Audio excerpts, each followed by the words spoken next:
Barakallahu feek for the beautiful recitation. So before we begin, just a quick introduction to the speaker. So as many of you know, Ustad Adnan is a very prolific speaker. He attained his BA with honours in history from Balban College at the University of London. He's currently pursuing postgraduate studies in history at the same university. He's an Islamic coin specialist and also a book collector. He's inherited a vast library of historical manuscripts from his ancestors and is himself a deeply interested researcher into Islamic heritage. He's been collecting historical manuscripts from the Indian subcontinent on hadith, tafsir, history and poetry. The Ustad also takes a keen interest in literature and is an occasional poet himself. He has authored a short book, Islam's War on Terror, on the history of Islam, and is currently working on the expanded second edition. So without further ado, I'd like to call Ustad Adnan to the stage.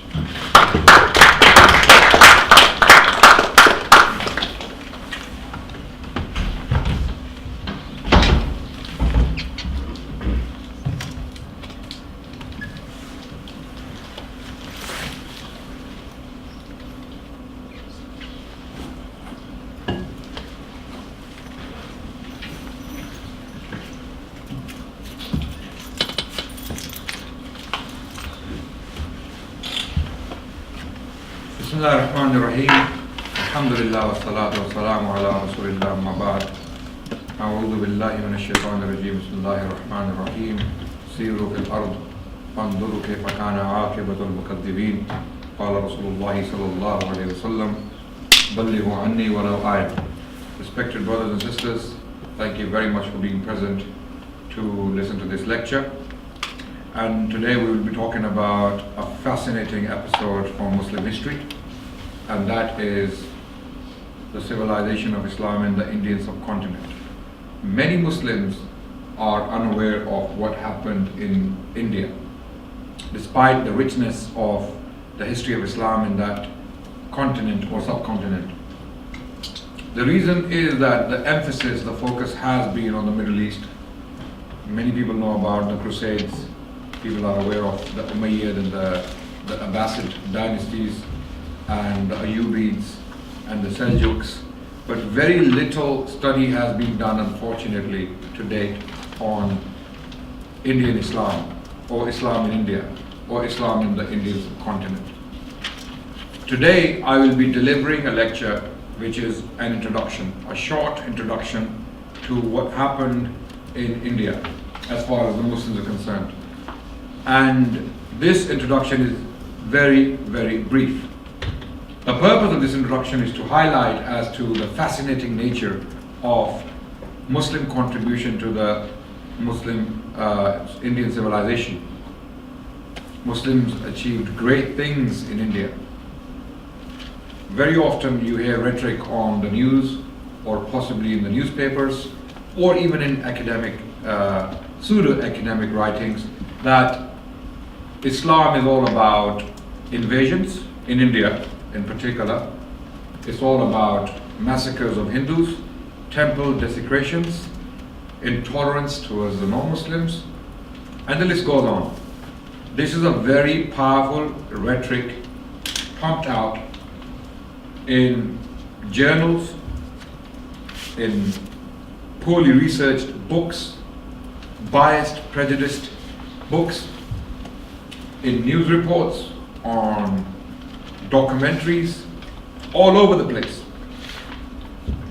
And the purpose is Islamophobia, to spread hatred of Muslims, which is taking place right now in the West in particular and globally in general.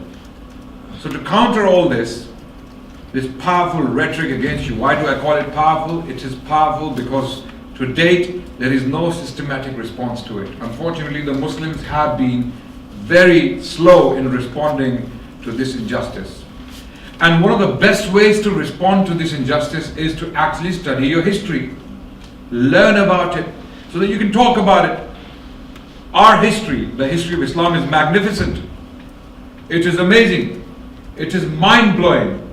It is so fascinating that once we start talking about it, you will start to think, where was I for all those years? Why didn't I study this? Why am I studying engineering? Why am I studying law? Why am I studying accountancy. Why am I studying all these things? Why am I not studying my history? Because a lot of the people nowadays, when they study, they think of the stomach. Think of the stomach. How do we fill our stomach? Why do you study? Have you ever asked yourself this question? Why do you come to the university? What is the purpose? What are you doing here in this institution? The purpose, in the case of over 90% of people here, is what? To make a career, to get a better job, so that I don't starve, right? This is how people think, to put it in crude terms. There may be some exceptions out there, people who are intelligent, who are wise, who have been advised as to the purpose, the true purpose of education. They will tell you, no, we are here for intellectual stimulation. We are here to learn, to enrich ourselves with knowledge, so that we become wiser, so that we become better people, so that we are a source of making this planet a better place. And that is the true purpose of education. In fact, Muslims, amazingly, were the most bookly people in the world. Muslims for over 1,000 years led education in all fields. When I say all fields, you name it, all fields available to humanity for over 1,000 years, we mastered all those fields and we taught them as masters, as professors, as lecturers, as teachers. You name it, philosophy, science, whatever primitive form it was known to humanity, in history, any other field you can think of,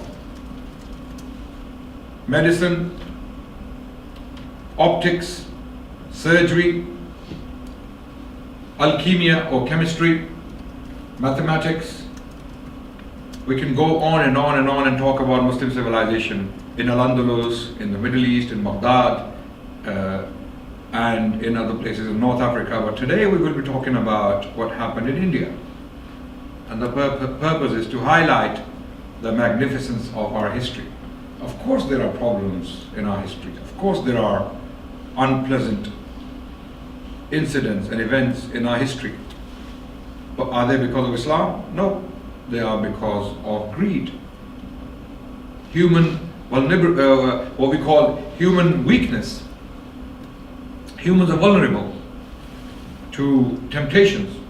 They do bad things at different times, at different places. So today, India is the focus, so that we can all learn about what Muslims did in India. And to make the final point of my introduction, the importance of history is paramount. As I said earlier, the Muslims were the most bookly people on the planet. We had the largest libraries in the world. Our libraries were so huge that we still have manuscripts lying around in book markets. They ran into millions of books, handwritten by people. So big this tradition was that even the non-Muslims were inspired to imitate Muslims in book collecting, book writing, becoming scribes, book decorating, book binding, you name it. It was all about books. Book markets in medieval Islam were the busiest places. Today, when you go to the Muslim world, what are the busiest places? What are they? Fish market. No. No. There's another market, right? What are the busiest places in the Muslim lands? Malls, where you have designer stores, right? Louis Vuitton, Gucci. Yeah, this is what Muslims are dying for, right? This is what we are investing in our lands. We are building skyscrapers, we're building malls, we're putting commodities in there as if this is what life is about. No. We have lost the plot. As a civilization, unfortunately, we have left our ways. We have lost the plot. The first command which came to the Muslims was what? Iqra. Bismi rabbika alladhi khalaq. خلق الإنسان من علق اقرأ وربك الأكرم الذي علم بالقلم علم الإنسان ما لم يعلم. The very first 5 verses to be revealed to humanity in the Quran, the last and the final message to humanity, were about knowledge, reading, writing, use of qalam, use of reading, use of books. Yes? What happened? It wasn't about designer clothes. It was not about buying flashy cars or getting degrees so that you can have a nice house and that's what you live for. No, the purpose of life is not that, especially for Muslims. The purpose of Muslim life is to make this planet a better place by educating yourself, primarily in your own tradition and then other traditions, so that you can be great contributors as we were in the past. And it can be repeated once you learn about it. If it was done right in the past, it can be done right today. Do you all agree? Not everything about history was bad. Not everything about history was embarrassing. No, we have magnificent things to be proud of. So we have become the most bookless people on the planet. From a very bookly people, we have lost value for books. And the first step to improvement is to highlight the problem and to acknowledge the problem. Once we acknowledge the problem, we will start moving towards improvement. So brothers and sisters who are listening to me right now, know this is the problem. You think doing a degree, which is at best introductory, you do not become scholars by doing a bachelor's. You do not become scholars. Don't get this wrong. Degree is not the end, it's the means. A degree which you are doing in this university is not the end. People think I'm going to spend 4 years and that's it. My life with education is done. Now I am educated. No, you're still a baby. You're not educated. You think when you do a degree you're educated? No. Education starts after the master's. It starts after you do postgraduate. That's when you go into the depth of what you have learned. That's when you start to explore territories which you cannot understand before. Degree is little knowledge, introduction. So don't be satisfied by a degree which you have done for your stomach, so that you can put pizza, burgers and fries in your stomach and get fat. I just had a very nice pizza, by the way. I'm not against pizzas. Sheffield pizzas, very nice, by the way. Okay? It is about feeding your brain, not your stomachs. Education is for feeding your brain, your mind. So, having had my emotional rant, as usual in the beginning, we're going to get on to the topic. India. What happened in India? Firstly, the first emergence of Islam in India happened through traders. We are told Yemeni traders who inhabited the west coast of India, and some of their descendants are still living there.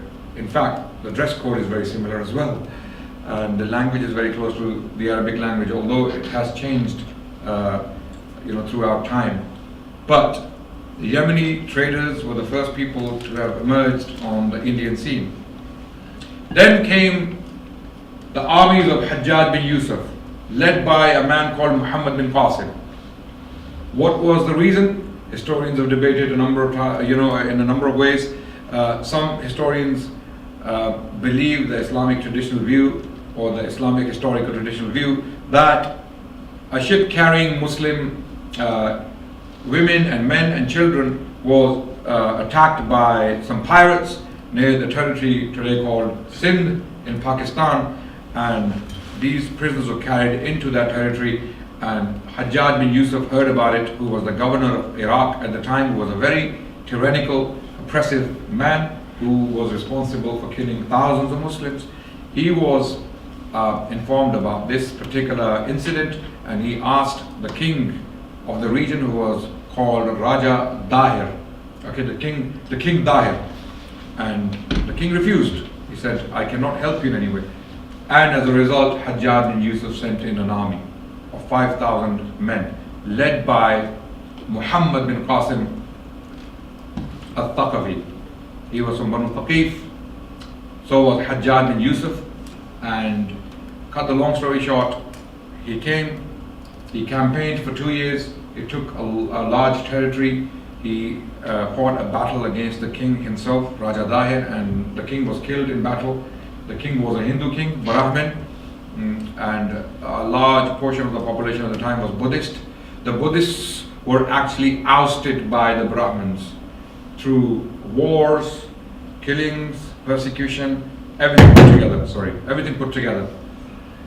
So when Muslims came in, the Brahmins were in power and the Buddhists welcomed the Muslims because they were suffering from persecution.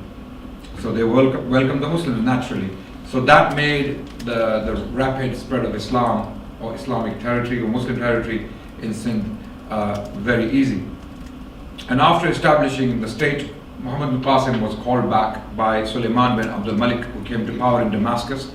Political leadership had changed because Suleiman was the brother of Walid bin Abdul Malik, who was an Umayyad caliph before Suleiman, and Walid was responsible for sending all these generals to conduct conquests in all these faraway lands. Okay, so Walid's generals were fighting in Spain. Who was that? Anyone knows the name? Sorry? Very close. Yes, that's the man. Anyone else knows the name of the general who went to Spain? Tariq bin Ziyad. You know Gibraltar? Who knows Gibraltar? Hello? Put your hands up. Do you know where Gibraltar is? You know where it is? It is in Spain, but it is Britain. Okay? It is Britain. Gibraltar is actually, the word Gibraltar is a corruption of Jabal al-Tariq, the mountain of Tariq. This is the rock, but this is the mount upon which Tariq landed with his army. Okay? And that story, which is attributed to him, that he delivered a lavish or a very emotional speech in front of his people, his army, and then what did he do? What's the story? Does anyone know? He burned his ships. Have you heard about this? This story is not true. There is no evidence for this story, by the way. This story is falsely attributed to him. We don't have any historical sources to confirm this story. Okay? So Tariq bin Ziyad was actually an associate of Musa bin Nusayr, who was the general conducting the business of expansion in North Africa. And he was working on behalf of Walid bin Abdul Malik, the caliph, very powerful Umayyad caliph in Damascus. On the other hand, you have Qutayba bin Muslim in northern China, very close to northern China. This is a very large stretch of land from Spain to northern China. Do you know what that is? If a plane flies today from China going to Morocco, how long does it take? Easily 10 hours, right? Possibly more, right? Okay? This is how far the generals were. And in the south, now Muhammad bin Qasim was representing Walid bin Abdul Malik. But when power changed in Damascus, Suleiman, the brother of Walid, came to power, and he had vendetta against the generals of his brother, and he called them all back. Cut the long story short, they were killed off. They were finished. And that kind of checked the progress of Muslim military expansion in India, in Sindh.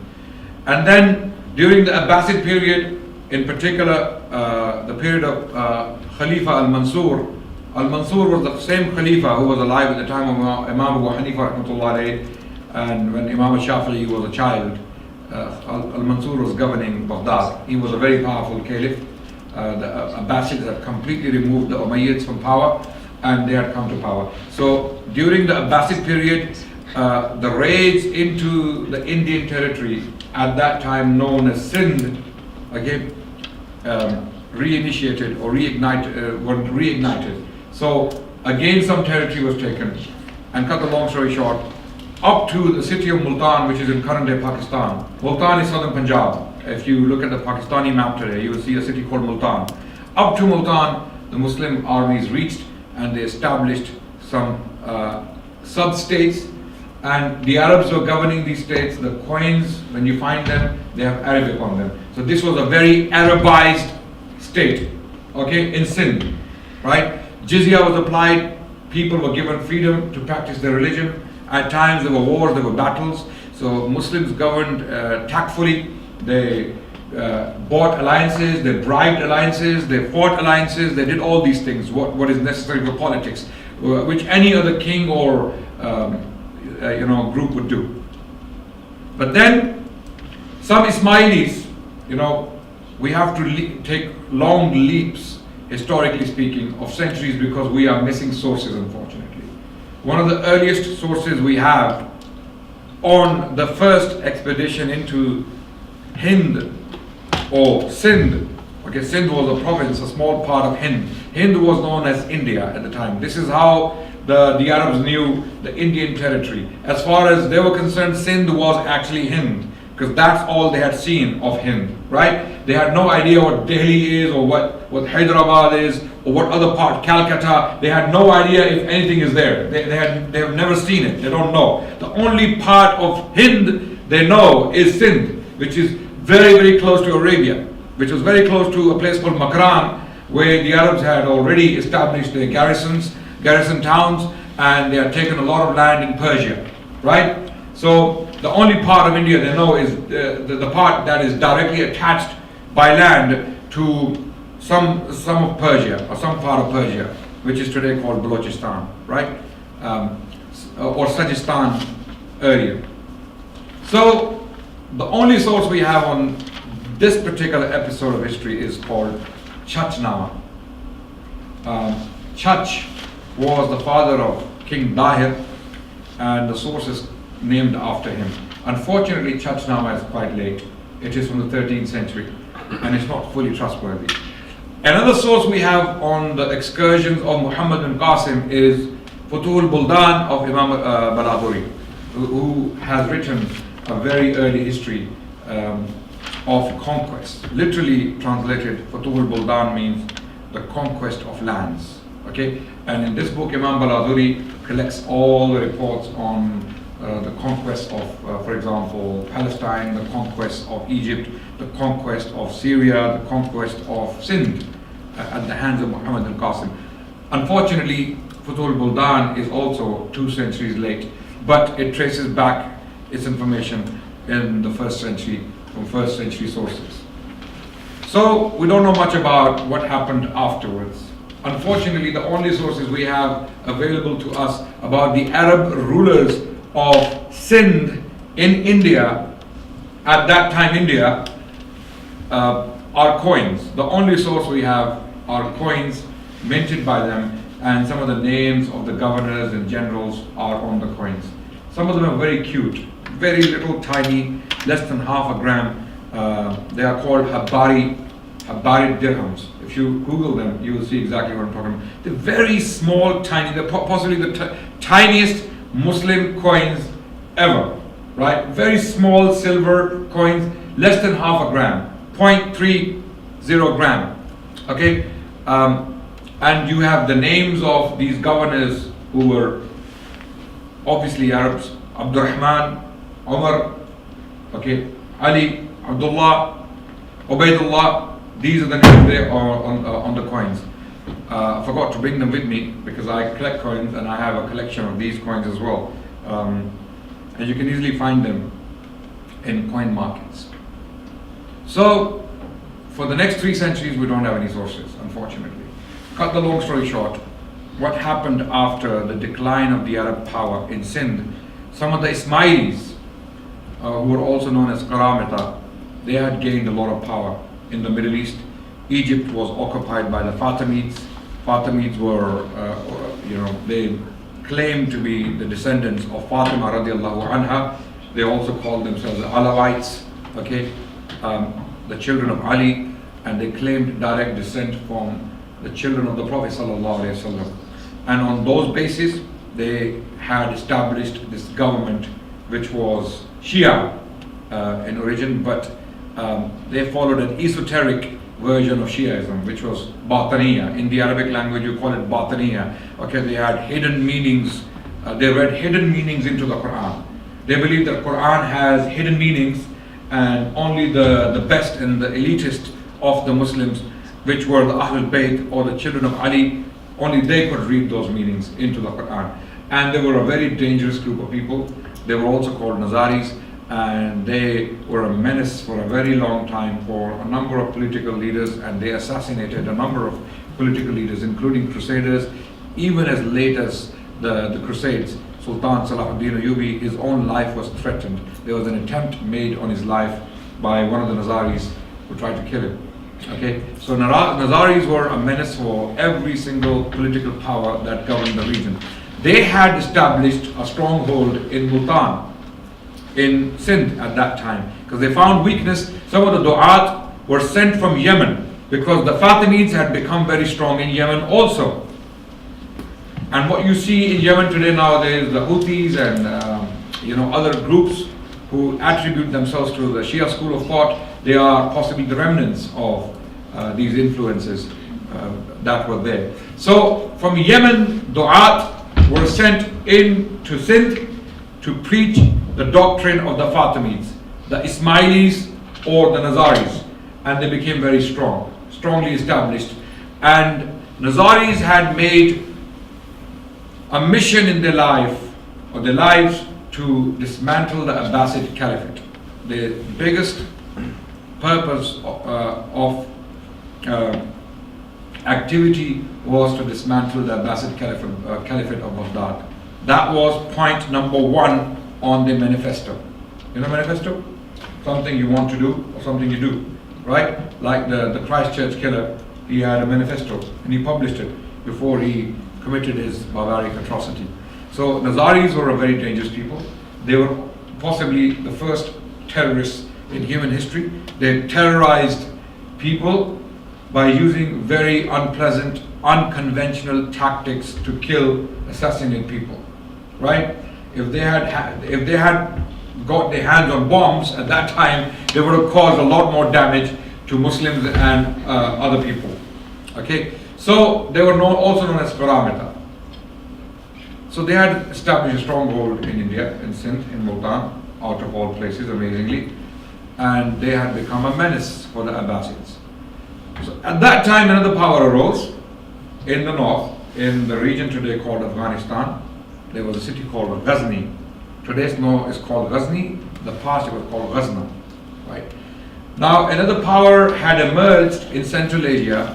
These were Turkic slaves bought from slave markets in Central Asia, and they were trained into military arts, and they were employed by political powers in the Middle East and beyond for military purposes. Is that clear? And this process started in the 10th century. It reached its peak in the 10th century. Many of these Turkic slaves who were bought from Central Asian markets, trained into military arts, became powerful men. Within the state apparatus, they rose to higher positions, and at times they became the sultans themselves. They became more powerful than the Caliph of Baghdad. Seljuks were a group known of these people. Now in the 10th century, the Caliphs of Baghdad were completely overpowered by a Shia group called Buyids, right? And Buyids were actually ousted by the Seljuks, who were Sunni, Turkic generals who came to power, and they came to rescue the Caliph of Baghdad, right? And in the 10th century, the Seljuks became the heroes of Islam, the defenders of Sunni Orthodox Islam, right? This is what happened. And from a branch of the Seljuks came a family called the Samanids, and a Turkic slave called Subuktakin became the ruler of this land called Ghazna, and he established a huge government in this city called Ghazna, and he himself was Turkic. He came from Central Asia, and he governed from 1077 to 1097, almost 20 years. Now why am I talking about Subuktakin? Subbuktagin is mentioned because of his son, very famous conqueror in the early history of Indian Islam. His name is Sultan Mahmud Ghaznavid. Sultan Mahmud Ghaznavid was the son of Subbuktagin, who came to power in 1099 and he died in 1030. So almost 30 years of his reign, he conducted 17 raids into northern India. 17 raids into northern India. Now this is the first time on this scale Muslims armies have approached India from the north. Sindh is in the south. And who approached Sindh from the south? Who? Muhammad bin Qasim, who was what? Ethnically? Arab. He was Thaqafi. He was not Yemeni. He was from Banu Thaqif. He was from Banu Thaqif, the tribe very close to Mecca. You know, Taif, the city of Taif was inhabited by the Thaqafis. You know, Hajjaj bin Yusuf was also Thaqafi. Rasulullah said there will be two liars. Yes? No, there will be a liar and there will be an oppressor. Or I think the hadith stated two liars will come from Banu Thaqif. One was Mukhtar al-Thaqafi and the other one was Hajjaj bin Yusuf, who killed many great personalities in the early history of Islam.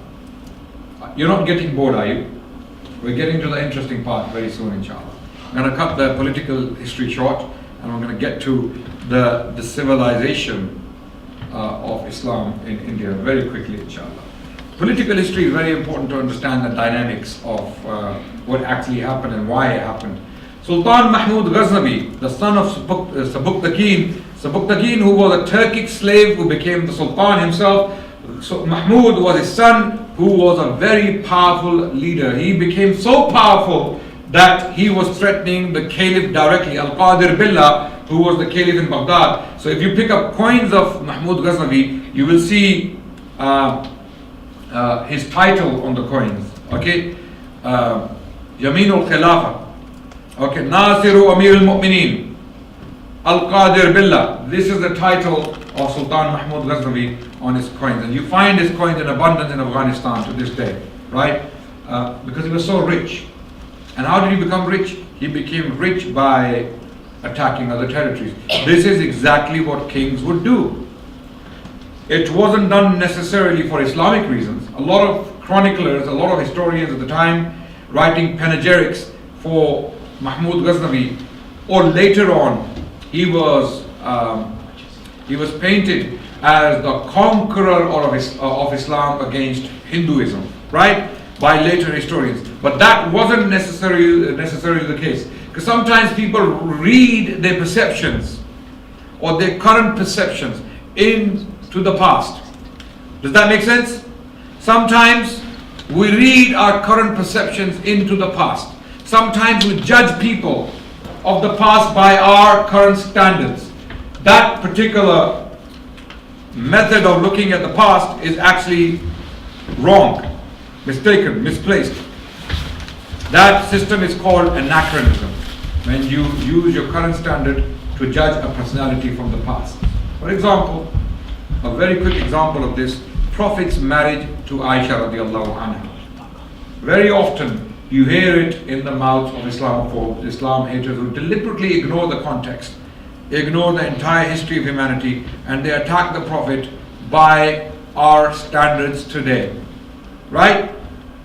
In the past, people would get married to younger women. As soon as girls hit puberty, they were ready for marriage, as far as those people were concerned. Why? Partly because life expectancy was very low. Women would usually die very young in childbirth, right? Or from other problems. There were no medical facilities. Women die young today in so-called third world countries like India. Okay, like in some countries like in Africa. Basic medicine is not available. Women die in the 20s, in the teenage, or even in the 30s. This was happening in the past, and this was one of the reasons why they would get married to younger women.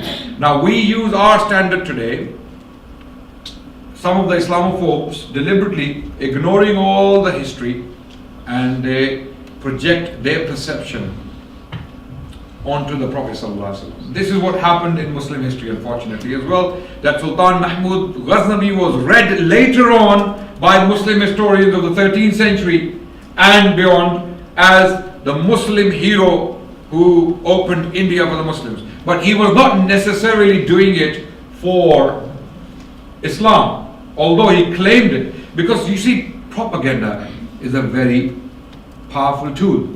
You all agree? Yes? All people at all times use propaganda. I'll give you current examples to understand. So how were the medieval Muslim kings inflating their image as the conqueror of Islam, or conqueror for Islam? Right? The Mujahid fi sabilillah. Right? The hero of Islam. They would use propaganda. How? In the khutbahs, they would be praised. On Friday, on their coins, they would put their titles. For example, Mahmud Ghaznavi, on some of his coins, you read But Shakar in the Persian language, which means the breaker of the idols. Right? So he presented himself as the hero because he was breaking idols. Not that he was alone in doing this. Breaking idols was an Indian phenomenon. It was happening in India before the Muslims came. Hindus who belong to different cults or different understandings of their deities, because you know Hindus worship different deities. They have different deities, different sects, and for that reason they attacked each other in the past, and they destroyed each other's temples and idols. So when a lot of these Islamophobes or Islam haters nowadays talk about Muslim history in India, they point to one phenomenon, and that phenomenon is temple desecrations. Temple desecrations was actually not an invention of Islam and Muslims. It was not. To the contrary, we have evidence that Muslims left those temples alone that had no political significance as such at the time. Because temples in India were symbols of power. The power of the king in the state was directly linked to the deity in the temple. And this is exactly what was the case with the Greek mythology. You see, if you watch this movie, Troy, Brad Pitt, I like to watch these historic movies, yeah?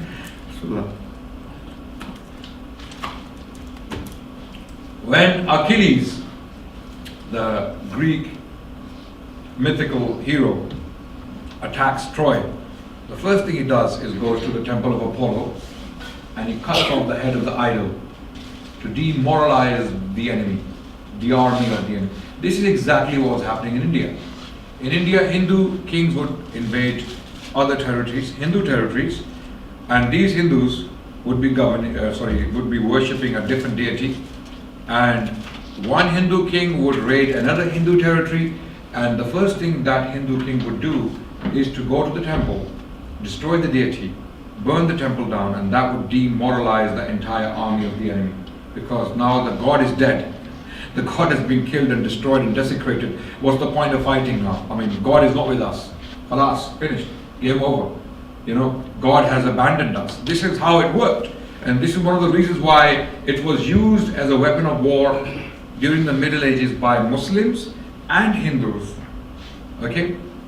So, to point at Muslims only, which is what happens nowadays, I mean, to mention grooming gangs as an example today. I mean, I like to give examples, current examples, so that you can actually understand history better.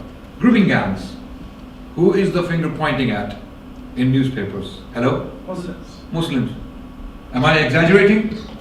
You live in the north, you know better than I. Yes? Yeah? Rotherham?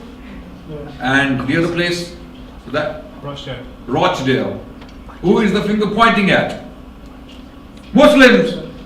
They call them Muslim grooming gangs. They have even given them a religious title, amazingly. They are Muslim grooming gangs. But how Muslim are these Muslim grooming gangs is the question. Other than their names, they have no connection to Islam. Right? And especially when we study the statistics in Britain of pedophilia and grooming, proportionally speaking, when we look at the Muslim population and the native English population or British population of Britain, proportionally speaking, the whites are the majority of grooming gangs. They are the majority of groomers. They are the majority of pedophiles. This is statistically proven. Hundreds of thousands of whites travel to Philippines, Cambodia, Vietnam to have sex with children. So the focus has been removed from them, the real culprits. If we want to talk about this problem, then we have to talk about it in a just fashion. We cannot just ignore the elephant in the room and magnify the ants. Do you all agree? Okay, if I magnify the ant and make it look like the elephant, what are you going to tell me? And there's a big elephant, and not an Indian elephant, an African elephant. And you know, African elephants are big, by the way. They are nearly, if an Indian elephant is as high as this roof, the African elephant is probably going to be 3 feet taller, you know, and they cannot be tamed. A lesson on elephants as well, because elephants are very important in Indian history. The armies and militaries use them. And I was recently in South Africa and I took some footage, a selfie with an African elephant. And a lot of people told me afterwards, you were crazy, you were mad, because these elephants are not tamed. They cannot be tamed. They are wild elephants. You know, they can attack you anytime. Alhamdulillah, I'm here, I survived. So, grooming gangs, the finger is pointing at Muslims. Unfairly, unjustly, because they want, those who are pointing the finger, they want to magnify the problem by highlighting the culprits who are actually not, who actually don't represent the majority of culprits. The majority comes from a different background, but they are completely ignored in media. Have you ever seen a news headline or a newspaper headline stating white English grooming gangs active in Cambodia? White English Christian or / atheist grooming gangs in Vietnam? No? Have you ever come across any headline like that? White English Christian / atheist grooming gangs active online? No? No? But they are the majority. Not because the majority of the population is English or British. No, not because of that. I said proportionally. Proportionally. When you look at Muslim population and when you look at the English, when you do the proportions according to the numbers, still the majority are from the English or the white background in Britain. And I'm not trying to, cause hate here or trouble here. This is a fact. This is what we're dealing with nowadays, unfortunately. Why did I come to this point in the first place? Please do remind me to go back to the initial point. Why did I mention grooming gangs? Oh, pointing of the finger. That temple desecrations is a Muslim speciality. Muslims specialized in temple desecrations. They knew how to remove the blocks professionally from temples. They knew how to slice the idols. But this was not a Muslim monopoly. It was happening in India across the board. And Richard Eaton is a very good scholar from the US who has written extensively on temple desecrations in India. If you Google Richard Eaton, Richard E-A-T-O-N, Eaton, and then temple desecrations. Google Richard Eaton, temple desecrations. You will see articles on temple desecrations in India and you will see exactly what the reality is. So you need to learn your history. You need to understand these things. Likewise, Mahmud Ghaznavid, who came into India, he was invading this territory to accumulate wealth. And he used propaganda to be successful, to recruit more volunteers from surrounding countries. And you know, when the call of jihad was made, many volunteers came and joined the armies. And they came into India, and not necessarily, as far as the king was concerned, for the sake of Allah or for the sake of Islam. It was partly because they wanted to accumulate wealth, as kings did in the Middle Ages. During the Middle Ages, medieval period, there were no rules and regulations. There was no United Nations, there were no Geneva Conventions or Bill of Rights or anything like that. These people, they they did as they went along. Basically, they made their minds up, they decided things as they went along, right? So Mahmud Ghaznavi raided 17 times, and he destroyed one particular temple called Somnath in Gujarat, in the current day region called Gujarat. Okay, so this was the first time when some Muslim armies approached India from the north, and Lahore, have you heard of the city called Lahore? It's in current day Pakistan, became the capital, the Ghaznavid capital in India. The first Muslim stronghold in northern India was Lahore, amazingly. A lot of people don't know this, by the way. Lahore became the first Muslim stronghold. Again, gradually the Ghaznavid power declined, and after the Ghaznavid, another power arose in the 12th century called the Ghurids, okay, led by a man called Mu'izzuddin Muhammad bin Sam Shahabuddin Ghori, okay, and he was called Ghori because he came from a region in Afghanistan called Ghor, okay, and Afghanis have a long history when we talk about India and India and Afghanistan. Most invasions from the north came through Afghanistan, and they came from Khyber Pass, which is in current Pakistan, by the way, right? So these armies came, they defeated some Hindu kings in the north, in particular a king called Prithviraj Chauhan. He was defeated in a battle, the Battle of Tarain, and the Muslim power was established in the north in the city of Delhi. Now the slave kings came to power, literally called slave kings. Okay, this is when the real power play started as far as the Muslims are concerned in India, when the Muslims became real political players in the political or the military landscape of India. When did this happen? If you want to take one date, I would say 1200. Easy to remember. What date? 1200. Easy to remember. Why 1200? Because this is the time when the rise of the Muslim power in northern India actually took a significant form. And this started with, again, Ghori, Shahabuddin Ghori, who had a number of Turkic slaves under him serving as generals.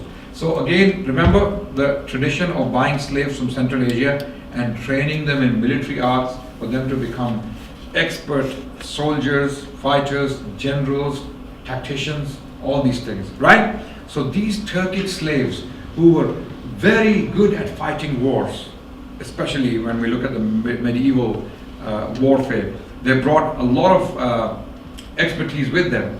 So he had a huge number of slaves bought from Turkic regions, Central Asia, okay?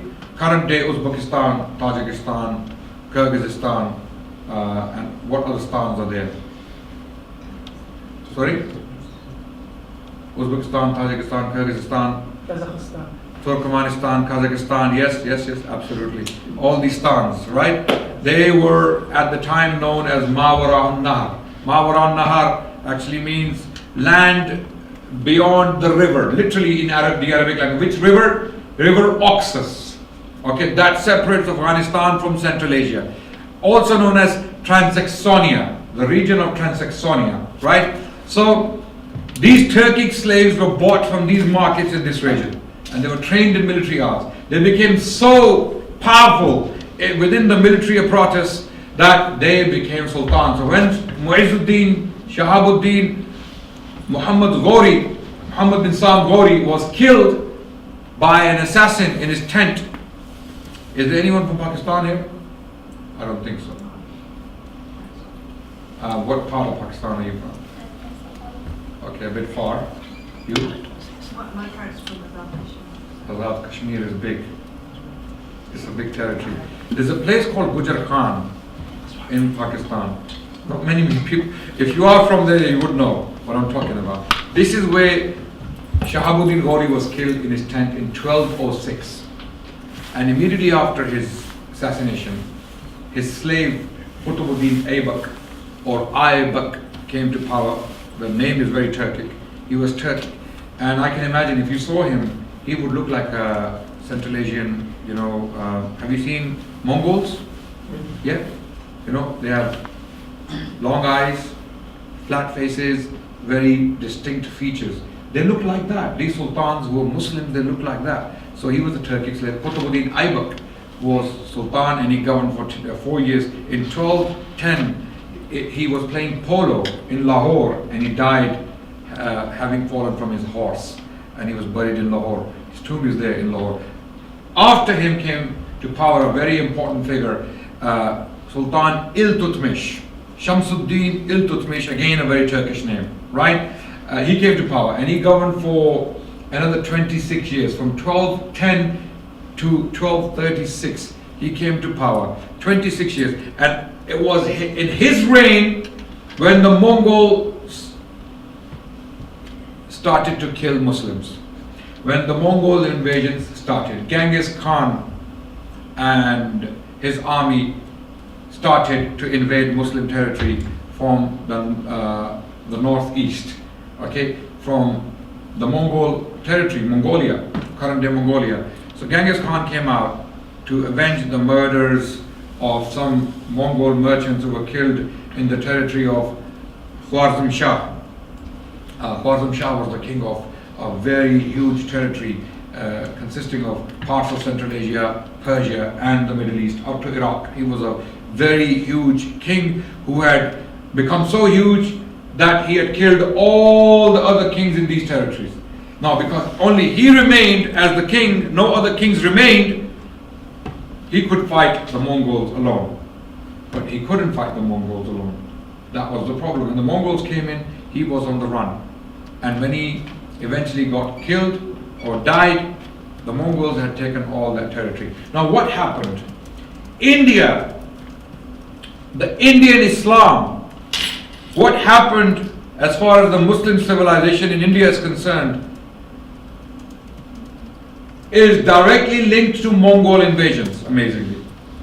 If Mongols did not invade Central Asia, which was predominantly Muslim at the time, the cities of Bukhara and Samarkand, Ibn Athir, who was a famous historian writing in the 13th century, early 13th century, who also wrote about Sultan Salahuddin Ayyubi and the history of the Crusades, he wrote about the Mongol invasions because he met refugees. It's like one of you goes to some of the Syrian refugee camps in Jordan or in Lebanon, and you meet some of these Syrian refugees and you see the difficulties they've gone through. You see women who have been raped. You see children who have been, they have bullet wounds. You see things like that, disturbing things like that. Okay? And then you write about it. Your hands will shake, right? Telling the story. This is what Ibn Athir writes, that my hands do not have the strength to write what I have witnessed in the refugees who have come from Samarkand and Bukhara. And Ibn Athir was writing in Mosul at the time. So Mongol invasions were a catastrophe of a huge scale in Muslim history. And this is what I tell Islamophobes, Islam haters. Islamophobia is a big problem on my mind. Okay? And this is the biggest problem we are facing in Britain. The Muslims of Britain, this is the biggest threat you are facing today. Islamophobia. Okay? And this is why I keep mentioning it. This is why I tell Islamophobes that no matter how hard you try to spread hate against Muslims, we have survived Mongol invasions. We survived Mongol invasions. And you don't know what that is. Once you study the Mongol invasions, you will know exactly what that means. And we will survive this. We will also survive this. Your hate, your lies, your peddling of misrepresentation of our faith is not going to work. It's going to fail. It is going to fail, and we will survive, we will last.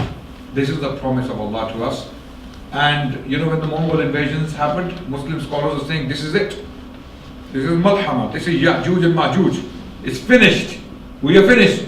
But what happened? These same Mongols, they became the defenders of Islam. They became the defenders of Islam. So from the same people came who? The Ottomans. The Ottomans. It happened in the 13th century. Genghis Khan came in 1219 and he died in 1227, having killed almost 10 million Muslims from East Turkestan up to Syria. And then an army of Mamluks, Saifuddin Qutuz, defeated the Mongols for the first time on that scale. and their advance was checked. Amazingly, the Mamelukes, the Turkic slaves who were trained in military arts, have this honor to claim in their history.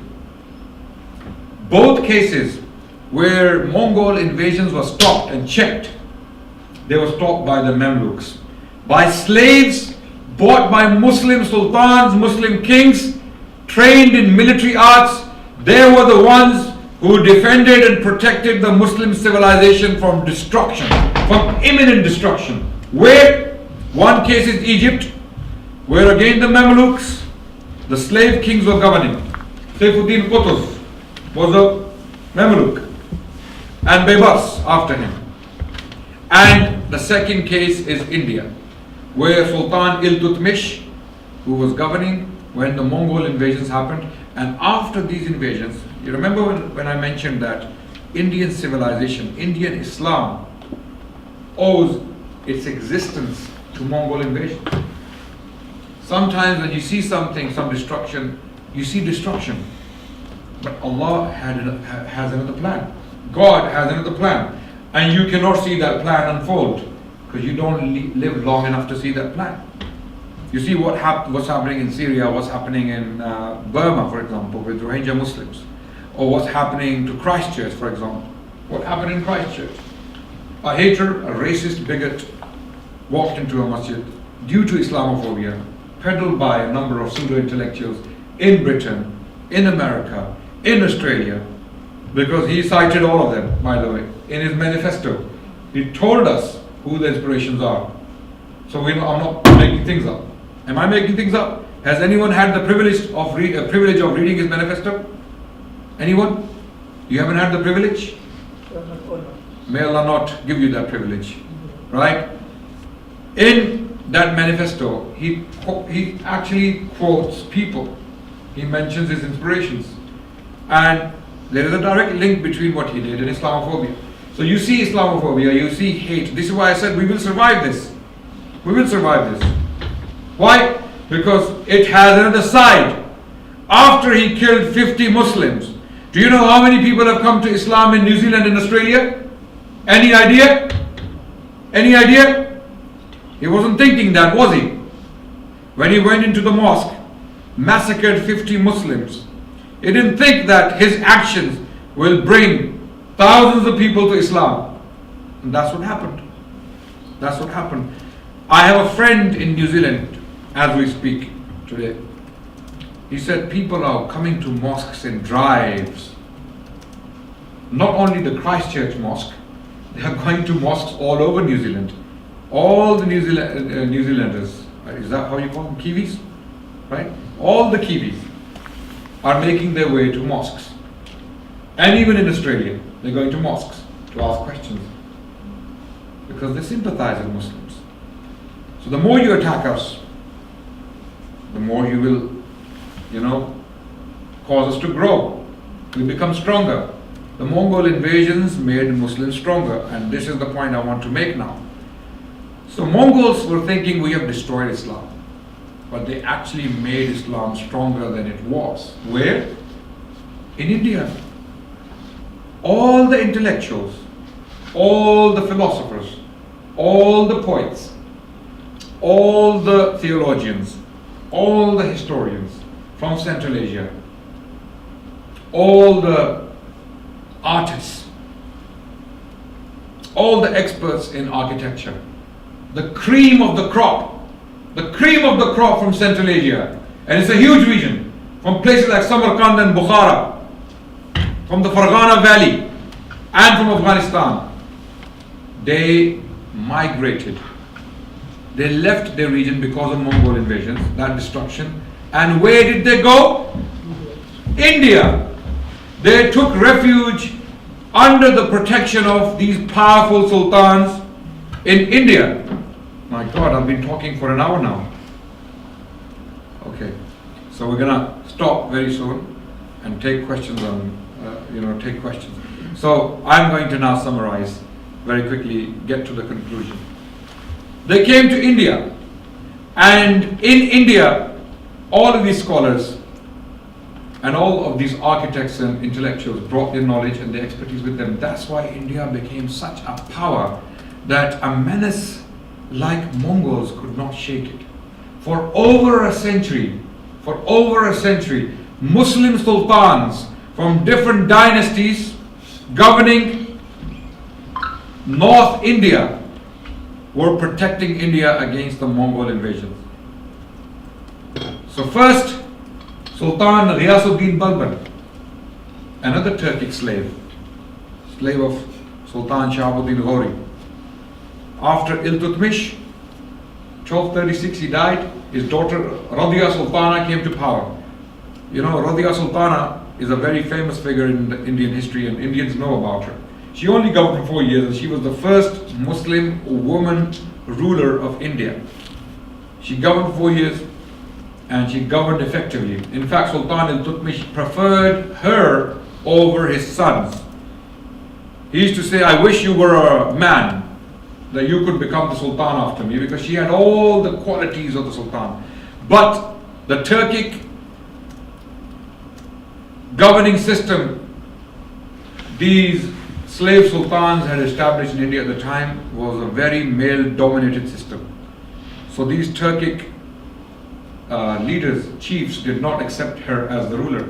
So she was eventually deposed, and then other sons of Iltutmish came to power. They were weaklings, and then came to power Ghiyasuddin Balban, a very powerful Turkic slave general, again trained in military arts, and he created a huge empire in India, so strong that the Mongols could not break through. He built fortresses in the way of the Mongols. Now, when Indian context is discussed, in India, do you know how much Islamophobia there is in India? Do you know anything about it?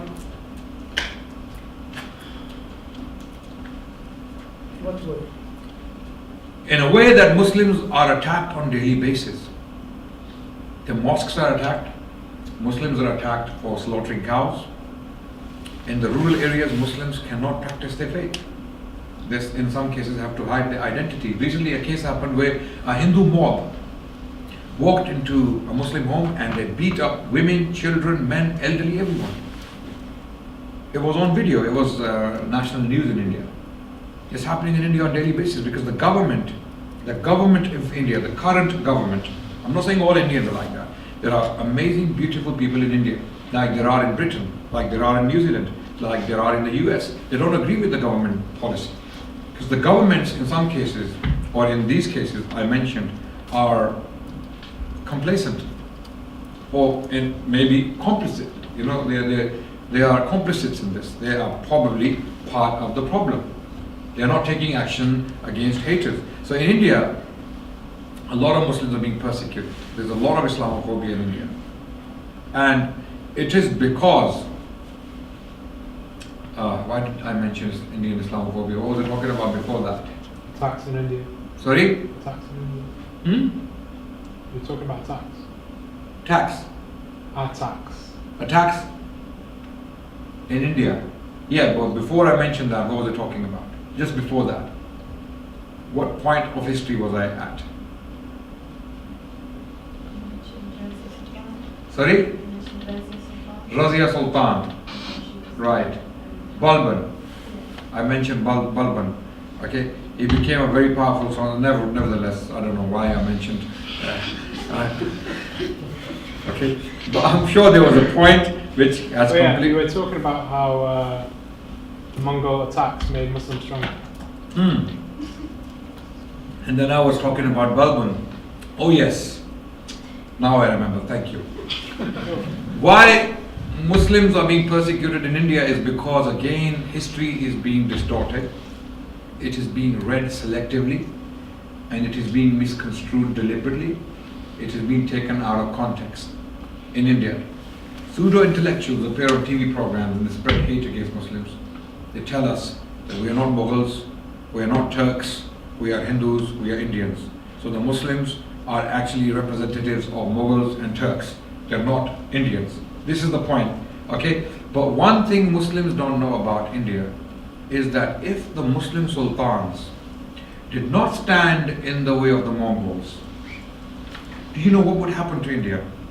Do you have any idea what the Mongols would do in India? The Indians cannot imagine it. To understand what I'm talking about, just read what they did to land between China and Syria in those 50 years. You know what they did in Baghdad in 1258, the Mongols? In Baghdad, they killed the entire population. They left out the Shias, they left out the Christians, they completely slaughtered the entire population of the Sunnis of Baghdad. So, very quickly, I'm going to have to stop recording as well because my phone is giving me warnings. Okay? So, the Mongols were stopped by the Muslim Sultans. Muslim Sultans stopped the Mongols, and if the Delhi Sultans did not stand, the Sultans were slaves initially and they became kings, Sultans. In this case, Ghiyasuddin Balban. Ghiyasuddin Balban governed from 1266 to 1286, 20 years. Okay, I haven't even got to Mughals yet. I think we're going to have to do part 2 of this session. Otherwise, this is going to get so condensed that we cannot possibly cover all of this. So, Ghiyasuddin Balban was a very strong sultan. His son was killed in battle defending India against Mongols. Prince Muhammad Wali Allah was killed in battle against Mongols. And then we move on to the next dynasty that came to power, the Khaljis, another Afghan family from Afghanistan. They came to power. They fought against Mongols. Then came the Tughlaqs, also a originally Turkic family from slave class who became sultans and kings.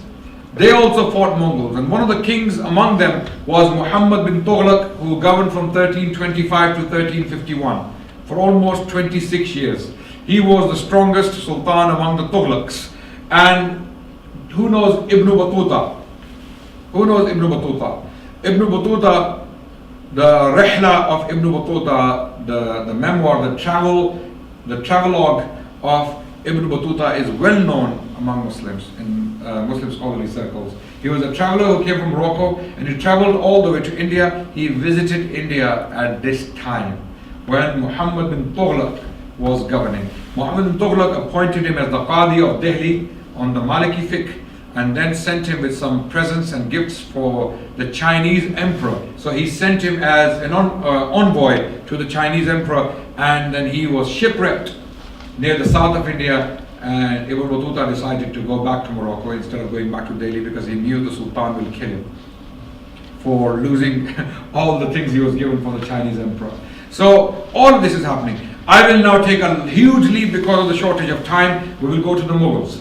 The Mughals came to power, again a Turkic family originally. They were descendants of Timur the Lame, who was a conqueror after Genghis Khan, who conquered a large territory in Central Asia, again following the footsteps of Genghis Khan, and he went as far as the Ottomans, and he actually fought against the Ottomans, and he captured the Ottoman Sultan. Sultan Bayezid Yildirim was captured by him and killed by him. Okay, so Timur was very dangerous. He actually invaded India as well in 1398 and devastated Delhi. But from his descendants came a man called Babur, Zahiruddin Babur, who invaded India, and the Mughal dynasty was established in India. And for the Mughals, we need a separate lecture. So what were the achievements of Islam and Muslims in India throughout this period? Muslims produced some of the best poets in Indian history. Some of the best Persian poets came from this period in India. One of them was Amir Khusro. Amir Khusro's poetry is so powerful that to this day people admire it. He was, and there was a rivalry between Persian poets and Indian Persian poets. Persian language became the court language of India. Okay, it was the literary language of India. All the court records, the letters, the correspondence was done in Persian. And the sultans spoke Turkic. They spoke Turkic. But the language of the court was Persian. So Persian language went through a renaissance in India. And scholars, luminaries, hadith scholars, philosophers were produced in this period. And the list is so vast, brothers and sisters, I simply cannot possibly cover all these lists and the achievements they made. For example, in India, you know, the person who measured the circumference of the earth was Al-Bayruni.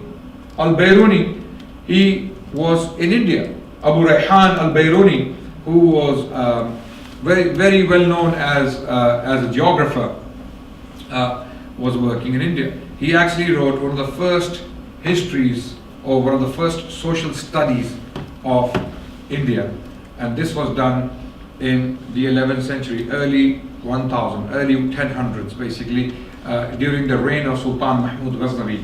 Abu Rayhan Al-Bayruni wrote this Kitab al-Hind, which is a very thorough study of the Hindu religion and their philosophy and their way of life. A very impressive treatment of what the Hindus were about at that time. And this is how Muslims worked at the time. You know, if you want to live with the people, you have to study them. You have to understand them. You have to understand their sensitivities.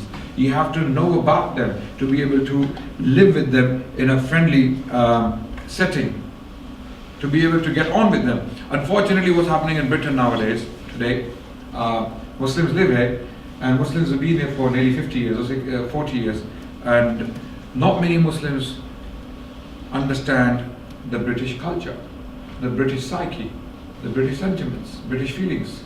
We don't study our counterparts. We don't study the people we live with. We don't study the history. We don't even explain the history of Islam in Britain. And that's another lecture we should have in the future. Islam in Britain. Wallahi, that history will blow your minds away. It will simply completely blow you away because of the contribution Muslims have made in this region. So India, if we study the Mughal period alone, when they governed for nearly 3 centuries, Mughals governed parts of India for 3 centuries, and they made huge contributions to an extent that I want to quickly share something with you. I have a book with me. Mughals were so influential in promoting the Muslim civilization in India that they had Islamified or Persianified, how can I put it? Or Persian. Sorry? Persianized, yes. They had Persianized the native people of the land. Even the Hindus had become Persianized. I will give you an example. I will show you an example of this, a living example in front of me very quickly. This is an original manuscript from my book collection. It is a handwritten book from the Mughal period, penned during the reign of Aurangzeb Alamgir. Okay, Aurangzeb Alamgir, and this is for the people who will be looking at it later. This is a Persian book written in a very lavish text called the Shikasta text, which is curvy text, which is very stylish in its way of expression. And this particular manuscript was written by a Hindu, and his name is Amar Singh. And at the end of the manuscript, you clearly read when it was written. It was written on the 3rd of Dhul Qa'dah, year 42 of the Emperor Alamgir, Aurangzeb Alamgir, who governed from 1658 to 1707. And this particular manuscript was penned in 1109 Hijri. So why is a Hindu writing the history of Muslim saints? The book is titled Sirul Arafin. Sirul Arafin basically is a history of Muslim saints of India, Muslim spiritual mystical figures of India. So why is a Hindu writing the history of Muslim saints of India in the Persian language in this script called the Shikasta text, and he is paying a lavish tribute to the emperor? And this particular manuscript was penned in Lahore, the city of Lahore. Okay, this is to show you that the the Mughal Empire, the Mughal civilization was so influential and so powerful that even the Hindus had become Persianized or Islamified. Okay? When you read this book from the beginning, when you look at the first page, it clearly states on the top, a Hindu scribe writing Bismillahir Rahmanir Rahim. Okay? A Hindu scribe who has written this very manuscript is writing Bismillahir Rahmanir Rahim. Okay? In which language? Persian. The whole book is The whole book is in Persian. in Arabic. In Arabic, Rasmul Khat. The alphabets are Arabic. So what happened to Hindus in India? What happened to them? They knew the Sanskrit, but they had become so influenced by the Muslim civilization that they had become Islamified. They were using Islamic language. In many cases, many Hindus came to Islam because of the beauty of Islamic culture and Islamic tradition in India at the time during the Mughals. I cannot paint all the Mughals as the same because they were different. Different kings did different things at different times in different places, right? But generally speaking, the Mughals had a very positive impact on the Indians. You know, I can talk about the Taj Mahal, I can talk about the Red Fort, I can talk about the Mughal monuments and the buildings and the art on tombs and the calligraphy and illumination of buildings and all that. I can talk about that. But the real achievement of the Mughals in India was their tolerance towards the masses.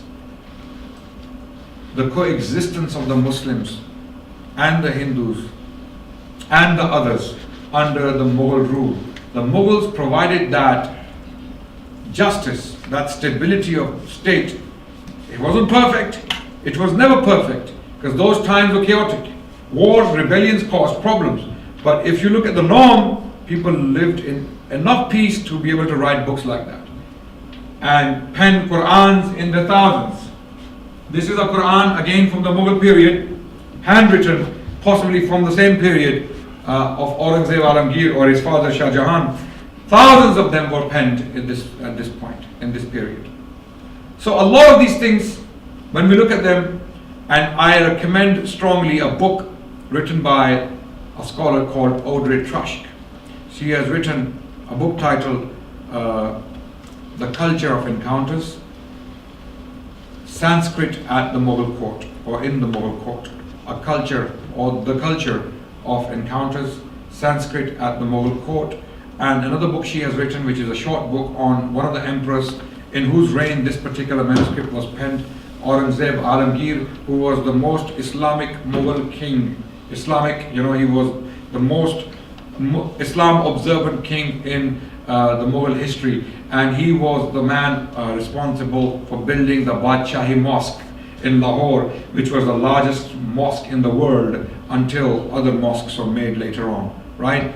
And he was also responsible for compiling Al-Fatawa Al-Alamgiriya, also known as Al-Fatawa Al-Hindiya, okay? The largest collection of Hanafi jurisprudential opinions in one compendium. It is Al-Fatawa Al-Hindiya, compiled by the orders of Aurangzeb Alamgir. So a lot of contributions can be talked about. If we talk about poets, the list is so vast. If we talk about Urdu language, for example, later on we had Ghalib, an Urdu poet. We had Mir. Okay. Even today, if you look at the Indian language in India, spoken by the Hindus, it is heavily influenced by Muslim vocabulary, Muslim dress code, Muslim culture for that matter. This cannot be taken away from India. So the Muslim civilization in India achieved hugely positive things for the Indians and India. If we were to look at the books, and if we were to look at the literary works produced by Muslims throughout the 8th century of rule, or even 7th century of rule, 7 centuries of rule, we cannot possibly cover all these aspects of Muslim civilization in a short lecture of 1 hour.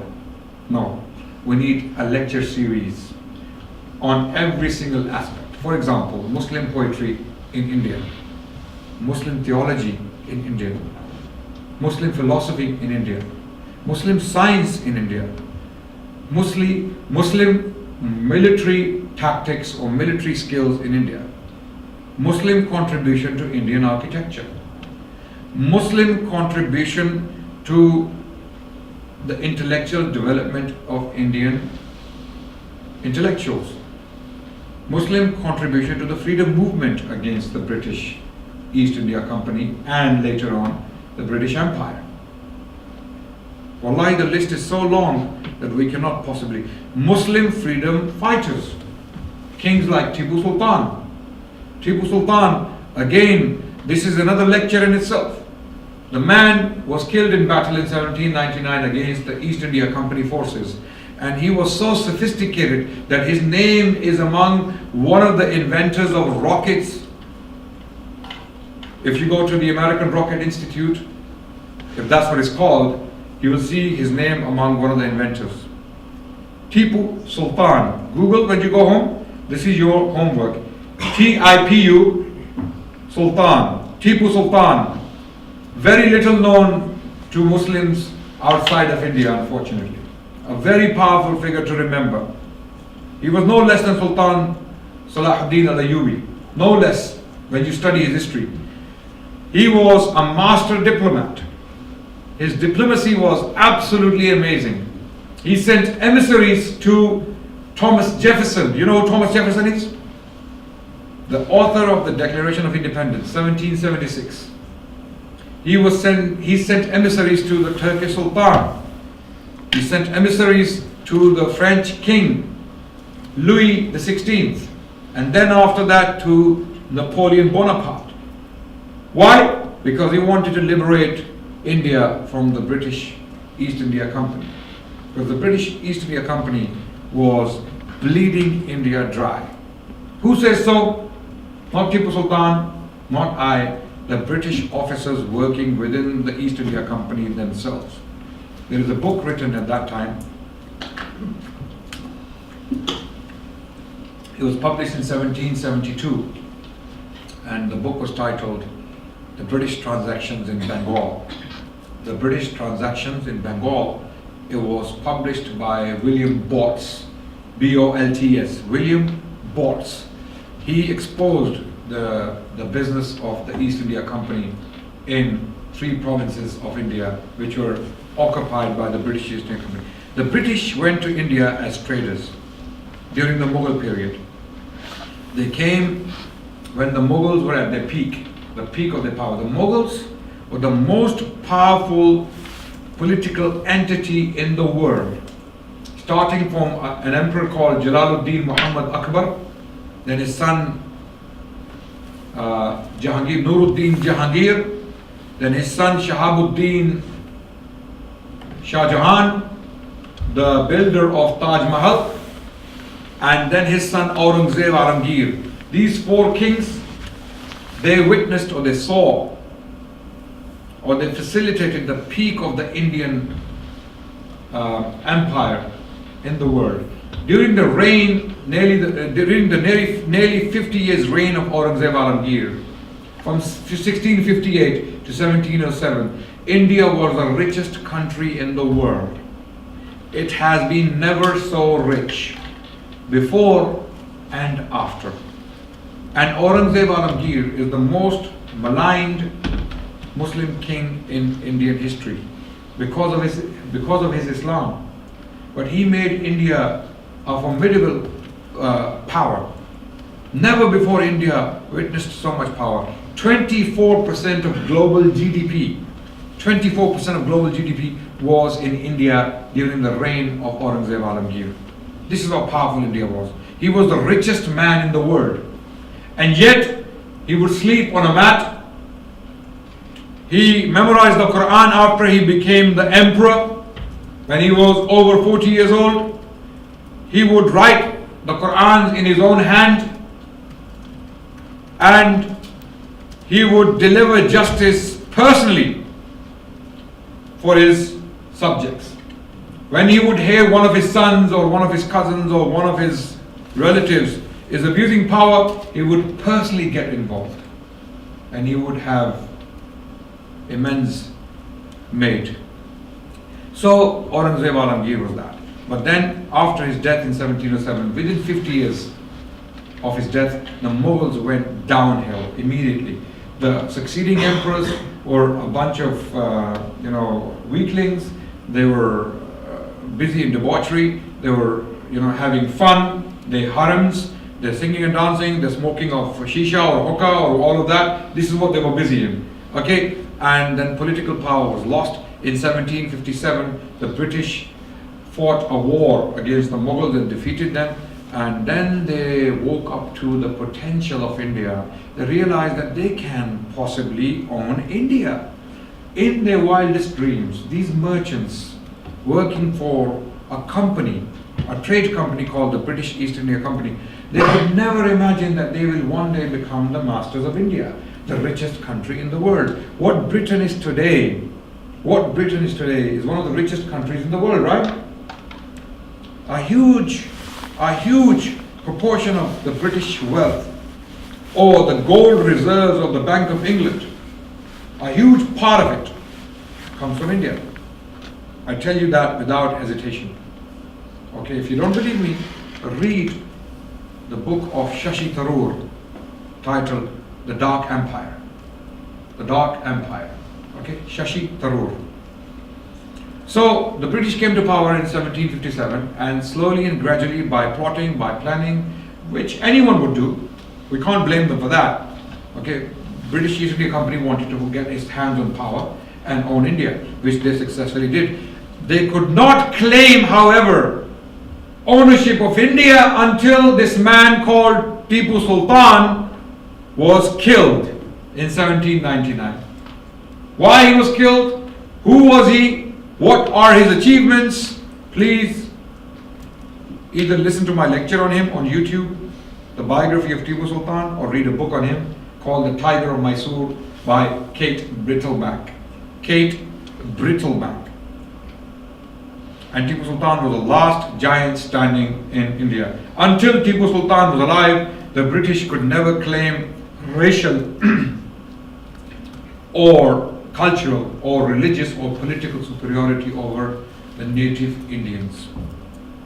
It was only in the 1820s, after Tipu Sultan was killed and the Muslim political power was removed completely from the Indian landscape, then the British could claim racial superiority. Then racism could be seen in the government policies. It could be seen how communications were done between the British officials. I recommend two books strongly to understand this point, by a British author. His name is William Dalrymple. William Dalrymple has written two books on this very topic. To understand what I'm talking about, read White Mughals. White Mughals by William Dalrymple, and The Last Mughal by the same author. And you will get the end of the Muslim Empire or Muslim civilization in the Indian subcontinent. And what remains of the Muslim civilization in the Indian subcontinent, politically speaking, is Pakistan. Pakistan is a nuclear power, and Pakistan is, in political rivalry against India. Unfortunately, we don't want to see this. Pakistani leaders and leadership has made it amply clear that they do not want war with India. They don't want hostilities with India. Rather, they want a relationship of friendship. They want friendliness or friendship with India, not hostility and war. And the story continues. The story continues. Thank you so much for listening. Wassalamu alaikum wa rahmatullah. Do apologize for the long lecture. We will do a short Q&A, and if it needs to be long, then we will prolong it until the battery of my phone dies. We can continue. Yes, please. Thank you very much for... Okay, before you go, everyone, I have some artifacts here for your perusal. These are some of the Quran pages from the Mughal period. They are calligraphy from the Mughal period. Okay, they are 300 to 400 years old. They're from the Mughal period. They are original, right? So these are basically for £10 each. Okay, we're giving them away so that we can use this money for protecting and conserving and accumulating more manuscripts like this.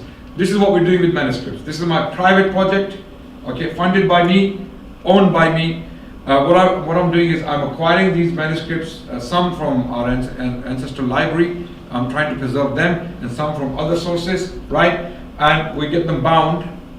We get them bound like this in leather, and we get them conserved. Where there's worm damage, we get it repaired. So this prolongs the life of a manuscript like this for maybe 3 to 4 centuries. Again, okay, and they will survive hopefully. Likewise, this Quran, if you saw it when we acquired it, you wouldn't believe it is the same Quran. So this is the project we're spending the money on. And I have some Mughal coins from the Mughal period, right? So you can look at those. And even this Quran, Quran, if anyone is interested in it, let me know, inshallah ta'ala. We will use these funds in this project to conserve, to protect Muslim heritage, inshallah, in the form of manuscripts and numismatics. Thank you. Continue, please. Assalamu alaikum. Thank you very much for your informative lecture. I have some questions, maybe some parts of history, I don't know, I haven't shared that, we're speaking about them. You know that the first Europeans who reached to India were the Portuguese. So they came and they colonized the western side of Goa. Yeah. Yes. So I want to know why didn't the Sultans fight them and put them out from that coast? They spent like around maybe 100 years in the Indian Ocean. That's question number one. Let me answer that question very quickly. Okay. Portuguese were a maritime power. They were very, very strong in sea activity. They were expert seamen. They were involved in piracy. They were gangsters of the sea. And because they were experts of that science, you see, some fields they cannot be mastered by money and gold and silver. They are mastered by experience. The Portuguese had huge experience in maritime activity. So they took full advantage of it and they occupied these coastal cities of India. And they were effectively insignificant for the Mughals. Mughals didn't care about those cities, and that's why they left the Portuguese in their little circles, like the city of Goa today, right? Later on, the British fought them and reduced the territory even more. You know, there were Dutch in India. They tried their luck, and the British fought them away. The French were there. There were French colonies in India, right? And they were driven away by the British. So the Muslims did not fight them because they were, they had strong naval experience, and the Mughals never put enough emphasis on building. You're saying the English shrink them? Yes, eventually. It were the English who shrunk the Portuguese territory, not the Mughals. The Mughals didn't really care about them. Actually, the Muslims kicked them out from there. From the whole Indian Ocean. Who kicked them out? The Omanis. The Omanis, okay. Now that's the history I'm not aware of. Yeah. That's the history I'm not aware of. So the Omanis were fighting the Portuguese, yes, okay. I'm not aware of that history, so I wouldn't be able to talk about it. And they took over all their right. Ottomans fought the Portuguese, and in 1571 there was a huge battle, the Battle of Lepanto, which the Ottomans lost. Sultan Suleiman the Magnificent, or Suleiman Kanuni, he fought this battle against the joint naval fleets of Europe. You know, they were French, they were Spanish, they were Portuguese. All of them joined hands against the Ottomans, and the Ottomans lost, and they recovered. Although the value of that battle was highly exaggerated by European historians at the time, but it was not as significant because the Ottomans recovered soon after, right? So the Mughals were not a naval power. They were not a naval power. In fact, even for Hajj journeys, they depended on the Portuguese. Yes, that's the problem. Anyone, can you come back to your question? Okay. Yeah, if anyone, yes, please, go ahead. We'll take turns, inshallah. Okay. Yes. I just wanted to ask about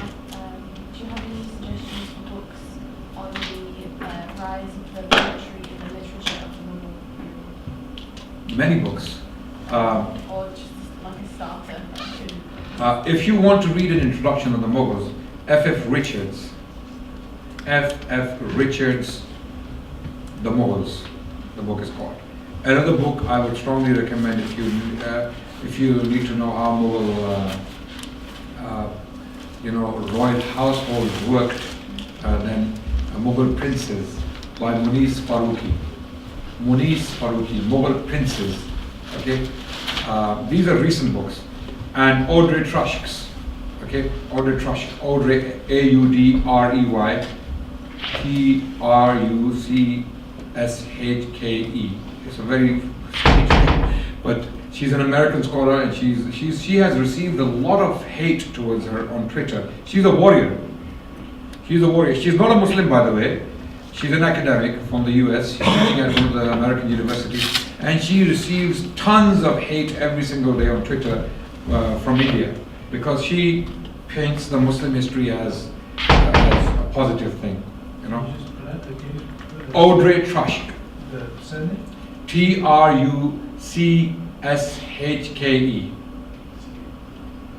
Trushke. Yeah. She's on Twitter as well, by the way. You go and check her Twitter and you'll see what she goes through every day. She recently lectured in India and she was heckled by the crowd. And then there was another side which was protecting her, defending her.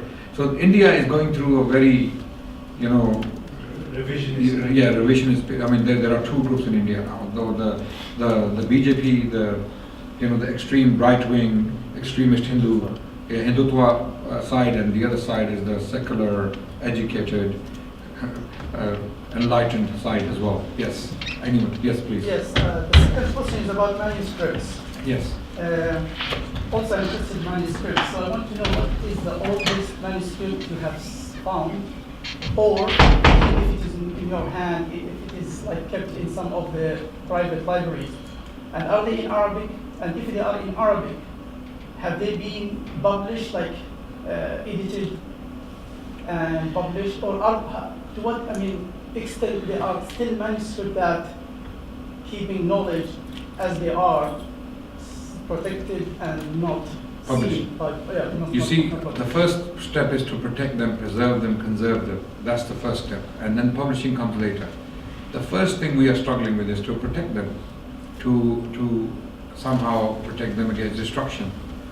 Okay, and the oldest we have maybe 800 years old in our personal library, our ancestral library, because I inherited a lot of books in Arabic. In Arabic is a book on fiqh. Then we have Qur'ans, very old, about 600 to 700 years old. So we know from the khat, from the writing, we know that these are old. Okay, and from the paper as well, you can tell. And so we have a number of books from that period. Many haven't been published. To be honest with you, I don't even know what's there in my ancestral library. I haven't fully gone through it. There's a lot. My ancestors acquired a lot of books. They have left them behind for us, and we want to take care of them. And there are others we know people who have libraries who have these books. We buy these books from them as well and try to preserve them. Yeah, this is what we do.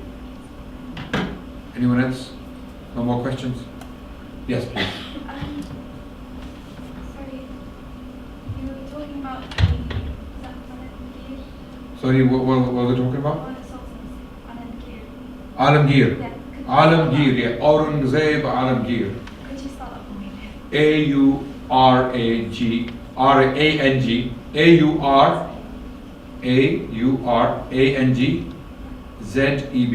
Aurangzeb Alamgir is his second name. Alamgir. Google him and you will see who he is. Yes. Okay. Anyone else? Yes. Just I'm confused. You mentioned some dates, so I'm not sure which system is that. Is it the Islamic? No. I mentioned common era dates.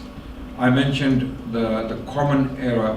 The Gregorian calendar dates. Yeah. I didn't mention the Islamic dates because unfortunately, most students here wouldn't be able to appreciate the Islamic dates because we are not Islamically trained, unfortunately. This is the problem we are facing. Because yeah, we need like. We need a revival of Islamic Yeah. dates. Yes, we need Because I it. mean, we are speaking Yes. specifically about Islamic Yes. history, Yes, and whatever you have mentioned was not recorded ever yes, in the English books, never. yes, I mean, all the books that we read about this, like his period of history, yes, it was Islamic. yes. And those Ibn al-Athiyah And all of them use Islamic dates. yeah, so I prefer that we link the two because Yes. when you say Even this manuscript, written by a Hindu, the date he writes is the Islamic date, because the British haven't yet come to power in India. It was after colonialism and the rise of Western imperialism when the Common Era date became universal. Before that, the Islamic Hijri date was the date of the world. That was the system which was used by the most educated people in the world. And then when Muslim civilization lost its political hegemony or political influence in the world, that's when the Common Era date came on top. Yes. Anyone else? Okay, thank you so much for listening. Wassalamu alaikum wa rahmatullahi wa barakatuh.